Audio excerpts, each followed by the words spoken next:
And his code name, all these Illuminati members all had code names, and his was Alfred. And his works began to be printed in the journals and textbooks in the U.S. as early as 1806, and began to be used in some of the school systems, especially in New England, because they were viewed favorably by the intelligentsia of Horace Mann's day. If you don't know who Horace Mann is, he was known as the father of American public education. John Dewey, who will come along later, is known as the father of progressive education. But Horace Mann was generally known as the father of American public education. This is in the first half of the 1800s. And in Lawrence Kremen's book, C-R-E-M-I-N, his book titled Transformation of the School, that was published back in 1961, Kremen said, quote, "For man, the essence of the moral act was free self-choice," end quote.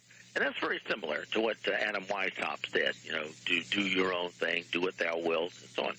And according to a person who has a fairly good website, Terry Melanson, he has the Illuminati Conspiracy Archive, the utopian socialist Robert Owen, who I've mentioned before, he visited the Illuminist of Pestalozzi at Yverden, Y-V-E-R-D-O in Switzerland in 1818. And what he did was, when he came here, Robert Owen and his son Robert Dale Owen and Fanny Wright set up that first commune in the late 1820s in New Harmony, Indiana. And so when he first came here, he had been originally from Scotland, and Owen had used the word socialist, that word socialist in print, in 1827 for the first time. That's the first time people can see that term appear. Hold that thought, Dennis. We'll be right back. Well, this is Dr. Stan, and you must understand that the people who want a world government have always realized they had to use, certainly, the educational system to get people to be willing to go along with altering our concept of government and be willing to look to government to solve our problems.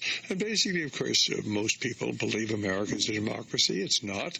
You can read the Constitution, the Bill of Rights, the Declaration of Independence, sort of the constitutions of every one of our states. Never once does it mention the word democracy. If you read the Federalist Papers, it decries democracy. In fact, James Madison wrote that democracies are air spectacles of turbulence and contention, are air incompatible with personal liberty and private property, and are usually as short in their lives as they are violent in their deaths, because our founding fathers remembered what Plato had said, and that is, certainly democracies always descend into despotism. And yet, of course, 99 out of 100 Americans believe we're a democracy. We're not. Certainly nowhere in our founding documents is there any mention of democracy other than decry it. But you see, by controlling the educational system, you can get people to believe a lie. What is this lie about? Well, it's because dependence upon government. Government can provide for certainly our health care. Government can provide for our retirement. Government can certainly provide for our housing and our welfare. And of course, it's a wonderful, wonderful utopian society we live in. The only trouble is we can't afford it. We're going behind $1 trillion a year. But don't you worry, we're simply borrowing the money. We'll continue borrowing the money until the whole thing collapses. And then, of course, they can establish their dictatorship. People will be desperate. They'll look to government to solve the problem that this secret societies have created. And basically, the average American doesn't even understand. There have always been secret societies here, and the key to their control has been education. This is why when people graduate from college, it's not that they're idealistic, they're programmed. It many times takes 20, 30 years before people can undo the programming that they got in their education. And some people never begin to understand that freedom is limiting the power of government. Liberty and limited government is synonymous. Tyranny and total government is synonymous. And today we have total government control. And democracy is degenerating into despotism, just as Plato wrote over 2,500 years ago. Go right ahead, Dennis. Mm-hmm. Yeah, and the founders are usually called democracy mobocracy because that's what it degenerated into, was the rule by the mob, the tyranny of the majority. We think, oh, look, majority rule. Well, the founders pretty well knew what would happen, and they called it the tyranny of the majority. Absolute power corrupts, the power corrupts and absolute power corrupts absolutely, and that includes masses of individuals, not just unique solitary individuals themselves. So that's where the tyranny of the majority comes in, and that's in a way what the South felt the North was doing in the time of the Civil War. That's why they had secession and the Civil War occurred. But what happens is you would have somebody like Robert Owen, and he's from Scotland, and they had this sort of beginning of the Industrial Revolution, and so he was writing about this, and Owen was, and he used the word socialist for the first time in print in 1827, and right after that they formed the first commune in 1828 in New Harmony, Indiana. So he's come over from Scotland and setting up this sort of utopian socialist republic.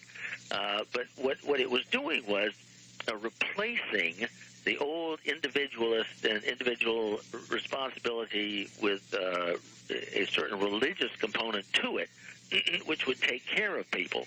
So initially, what you would have is as the towns opened up or the people moved west, one of the first buildings they would build is a church. And if somebody got sick through the church, there would be help provided for that individual. People may take turns making them food or harvesting the crops for them or whatever. But with Owen and the Industrial Revolution occurring, what they wanted to do was switch that to government instead of the church, the church body, the body of Christ, for example, helping people. No, they wanted to switch it to the government. And this was all part of his plan because Robert Owen, as I said last time, had joined with Fanny Wright, the sort of first women's lib person who had come over from France, the time of the French Revolution. And a little after that, the Marquis de Lafayette brought her over here to, stir stuff up. And she did. And then they got together with Orestes Brownson in 1829 to form the Working Men's Party. So you had a whole transference from the church and what had been formerly the responsibility of religious people in the church to, am I my brother's keeper and so forth. And they wanted to deliberately switch that attitude towards, well, the government will do it. We'll pay taxes to the government. Then if there's a problem, the needy, require some help or something, well, the government, not the church, it'll be the government. Now, churches could still do something, but the point is if you start taxing people and taxing people and taxing people, what will happen is the government would take over more and more and more of that responsibility, which is what has happened. And, of course, basically the thing is that it just doesn't work. It doesn't work. It never worked in any other country. Look what's happening, ladies and gentlemen. We have this wonderful utopian society, and we're going behind $1 trillion a year. Well, really much more than that because, of course, they're not using the general accepted accounting techniques. They're not telling you that we're not using GAAP techniques, general accounting, accepted accounting principles. We're certainly money in, money out. We're really going behind about $4 trillion every year. $1 trillion, but then we have all these people who certainly now who are entitled to retirement. There's no money. The money for the retirement is not going to be there very soon. Or we're only going to have maybe 1 or 2 people working for every person retired. Then we're going to have to provide their health care. We're going to have to provide their Medicare, their retirement, their Social Security, and the whole thing collapses. They know exactly what they're doing. They want to create chaos because they want to create a dictatorship. They know what they're doing, but they do not want the average individual to know that this is a little small elite that runs our government behind the scenes, controls both political parties. They know exactly what they're doing, and if you don't believe they exist, read David Rockefeller's memoirs. He will tell you about that secret cabal. But if that's true, why doesn't everybody know what's in David Rockefeller's book? Why, of course, Glenn Beck tried to tell the public, and immediately he was fired by Fox. This is how the system really works.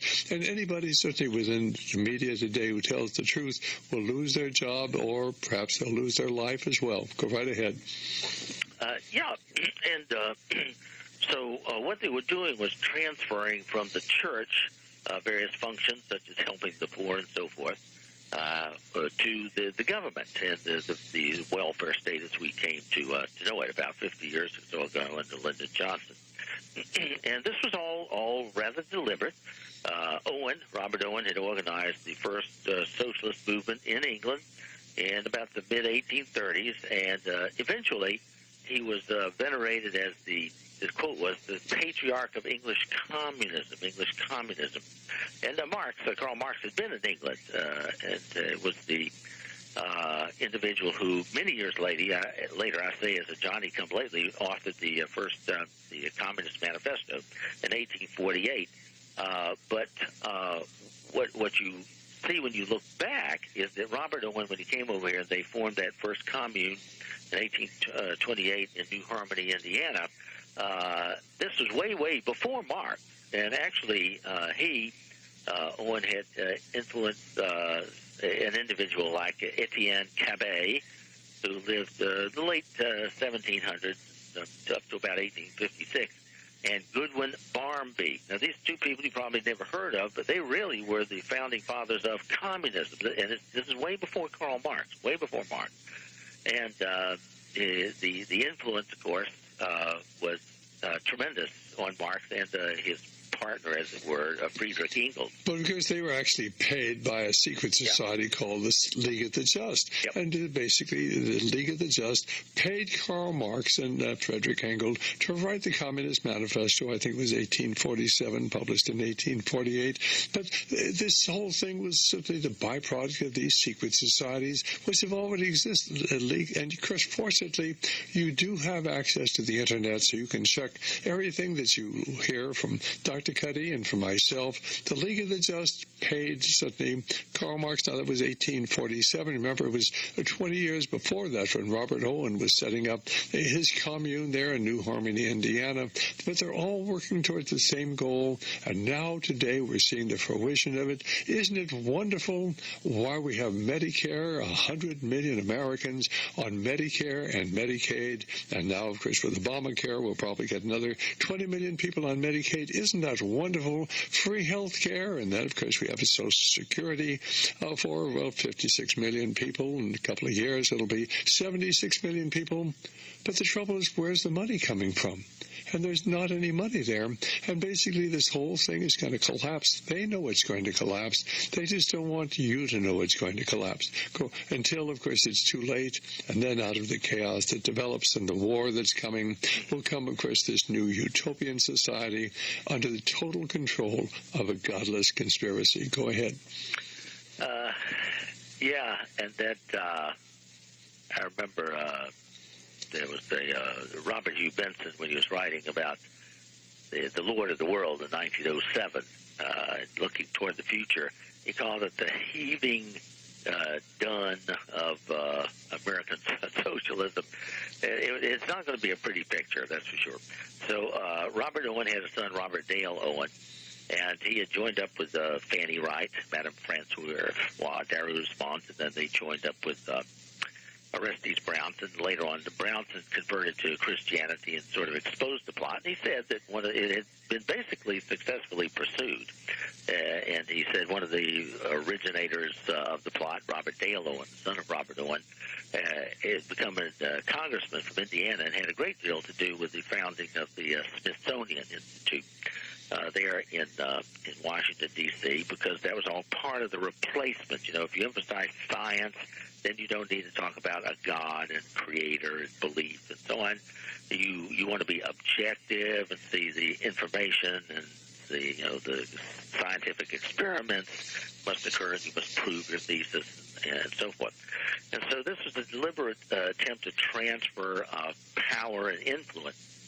So, for example, if you look at the Illuminati founder Weishaupt's instructions to those of the degree EPOPS, that's E-P-O-P-T-S, EPOPS, he says the illuminating legislator states, quote, "You will incessantly form new plans and try every means to seize upon the public education, the ecclesiastical government, the chairs of literature, and the pulpit," end quote, And specifically concerning public education, in the, quote, continuation of the instructions on the government of the Illuminates laws for the local superiors, one finds the following. Now,